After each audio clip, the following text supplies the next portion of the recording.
Good evening students, कैसे हो आप सब लोग। यार आज का जो क्वेश्चन है बहुत ही मजेदार है। आज का क्वेश्चन फैक्टोरियल और ग्रेटेस्ट इंटीजर का मिक्स क्वेश्चन है, ठीक है। And typical JEE level KVPY में भी क्वेश्चन ये आ सकता है एंड आईयूक्यूएम में भी स्टैंडर्ड क्वेश्चन बनता है। आईयूक्यूएम में ये 2 मार्क्स और 3 मार्क्स किसी भी लेवल का आ सकता है, जेई एडवांस में भी बन सकता है, केवीपीवाई में भी बन सकता है, राइट। क्वेश्चन क्या कह रहे हैं, क्वेश्चन कह रहे हैं कि if SN is R factorials तक का sum where R is varying from 1 to up to n. Sn is nothing but sigma of R factorial where R is varying from 1 to up to n. Then we need to find this value Sn minus 7 times greatest integer of Sn upon 7. ये हमें निकालना है कि ये क्या होगा। देखो ये है ना, काफी बार है ना बच्चे इस क्वेश्चन में बहुत कंफ्यूज से हो जाते हैं कि सर ये कैसे प्रोसीड कर सकते हैं। ये बड़ा सिंपल सा देखते हैं। Sn मान लो Sn देखो क्लियरली हमें 7 से डिवाइड करना है, तो 7 से डिवाइड करके हम उसका ग्रेटेस्ट इंटीजर निकालना चाह रहे हैं, तो बेसिकली हमें 7 से डिवाइड करके रिमाइंडर भी चाहिए होगा। 7 का कितना मल्टीपल है वो चाहिए होगा Sn, है ना। तो Sn को मैं मान लेता हूँ 7 का कुछ मल्टीपल है, लेट्स से 7 का multiple plus remainder r। Let's say Sn n की अलग अलग वैल्यू के लिए कुछ ये वैल्यू बनती है 7m प्लस r, राइट।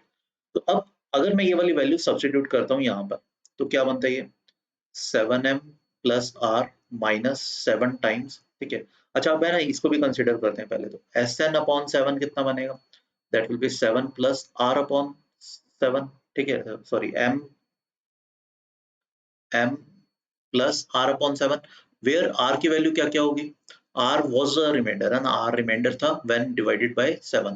तो r कैन बी 0 1 2 3 4 5 6 तक कुछ भी वैल्यू हो सकती है। अब अगर आप इसका ग्रेटेस्ट इंटीजर लोगे, greatest integer of Sn upon 7, greatest integer से इंटीजर बाहर आ जाता है तो m will be out, we are left with greatest integer of r by 7। Clearly ये वाली जो वैल्यू है वो 0 by 7 से लेकर 6 by 7 तक वेरी करेगी and hence this is a less than one value but a non negative value and hence इसका ग्रेटेस्ट इंटीजर ये कितना बन जाएगा, that will B 0। This implies greatest integer of Sn upon 7 that is simply m, ठीक है। अब ये वाली वैल्यू हम यहाँ पर सब्स्टिट्यूट कर रहे थे। Sn पहले हमने सब्स्टिट्यूट किया 7 minus 7m plus r minus 7 times greatest integer of 7 Sn upon 7 which is nothing but m. As you can see 7m से खत्म हो रहा है but we are left with r, ठीक है। तो पॉइंट इज अब आंसर क्या आएगा, r रिमाइंडर। रिमाइंडर कौन सा, जब Sn को हम 7 से डिवाइड करते हैं, when Sn is divided by 7 then the remainder left is our answer. Now the point is ये तो अलग अलग रिमाइंडर हो सकता है, n की वैल्यूज पे डिपेंड करेगा, बिल्कुल सही सोच रहे हो, ठीक है। जैसे अब केसेस बनाते हैं, इफ n इज 1, एक ही टर्म लिख रहे हैं हम, तो Sn is nothing but 1 and hence r is 1 and if n is 1 then r is 1, this is the answer, ठीक है। now if n is 2, n is 2 तो Sn बेसिकली दो टर्म्स बनेगी, that is 1 factorial plus 2 factorial which is 3 and hence remainder जब 3 को 7 से divide करोगे reminder basically 3 ही आएगा, right. so n equal to 2 के लिए आंसर विल बी 3।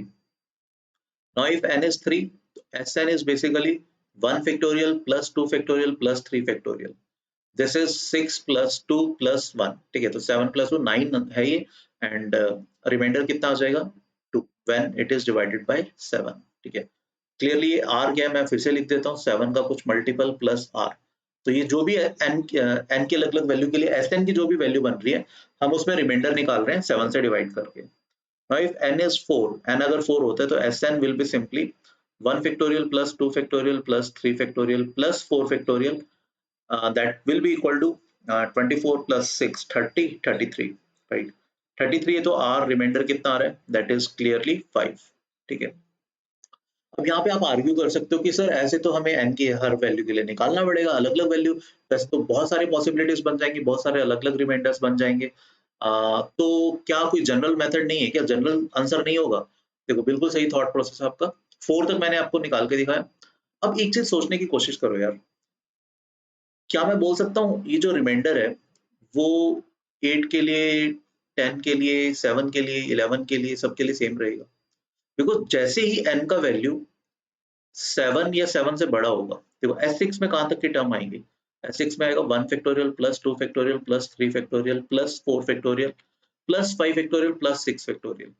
बट अगर n 6 या 6 से बड़ा है, इनफैक्ट 6 या 6 से बड़ा है, तो Sn क्या होगा 1 factorial plus 2 factorial plus 3 factorial plus 4 factorial plus 5 factorial plus 6 factorial, ये वाली टर्म्स तो आएंगे प्लस आगे जितने भी टर्म्स बनेंगे n फैक्टोरियल तक।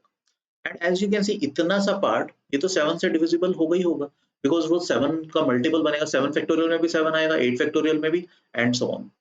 तो बाकी सब के लिए जो रिमाइंडर होगा वो बस यही 6 टर्म्स डिसाइड करेंगे, because this particular part is a multiple of 7। ये सबको समझ में आना चाहिए। तो सिर्फ this is the deciding factor. तो हम 4 तक ऑलरेडी निकाल चुके हैं। तो बेसिकली अलग अलग रिमाइंडर 5 के लिए अलग बनेगा if n is equal to 5। ठीक है, तो जो रिमाइंडर आएगा that will be 1 factorial plus 2 factorial plus 3 factorial plus 4 factorial plus 5 factorial. ठीक है, इसको 7 से डिवाइड करके जो भी रिमाइंडर बनेगा, 4 के लिए हम ऑलरेडी निकाल चुके थे, दैट वाज 5। ठीक है, तो 5 फैक्टोरियल इज 120 है ना, 120 को जब 7 से डिवाइड कर रहे हो तो ये कितना बन रहा है, 750 49 वन रिमाइंडर बन रहा है ना, 119 is divisible by 7 I guess, am I right? Yes. तो यहाँ पे रिमाइंडर 1 आ रहा है और 4 पे कितना आया था, 4 पे आया था 5, तो रिमाइंडर 4 पे आया था हाँ 5, तो यहाँ पर रिमाइंडर बेसिकली आ जाएगा 6 व्हेन n इज 5। ठीक है, now if n is 6, just आपको 6 फैक्टोरियल which is 720, 720 को 7 से डिवाइड करना है, clearly this is 714 plus 6, 6 remainder आ रहा है 6 फैक्टोरियल के केस में। ठीक है, 6 फैक्टोरियल की वैल्यू 6 रिमाइंडर दे रही है, 5 फैक्टोरियल तक 6 आ रहा था, तो 6 प्लस 6 इज 12, 12 को जो फर्दर आप डिवाइड कर रहे हो 7 से, then you will get a remainder of 5। ठीक है, तो point is n equal to 1 के लिए remainder is 1, answer is 1 basically, 2 के लिए आंसर इज 3, 3 के लिए आंसर इज 2, 4 के लिए आंसर इज 5 एंड 5 के लिए आंसर इज 6, 6 के लिए answer is 5 and if n is greater than or equal to 6, remainder will be 5। ठीक है, तो answer for this question is obviously dependent on n, n क्या क्या है। ठीक है, मैं फिर से रिपीट करता हूँ, n अगर 1 है तो आंसर 1, n 2 है तो आंसर 3, n 3 है तो आंसर 2, n 4 है तो आंसर 5, 6 n 5 है तो आंसर 6, n 6 है तो आंसर 5, n अगर 6 से बड़ा है तब भी आंसर 5।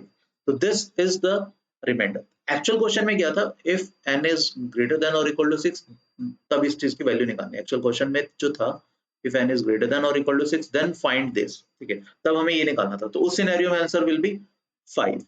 ठीक है, तो आई होप अभी ये वाली चीज समझ में आ गई होगी, right? So we will meet you in the next session. Till then, please take a very good care of yourself. Thank you. Bye bye.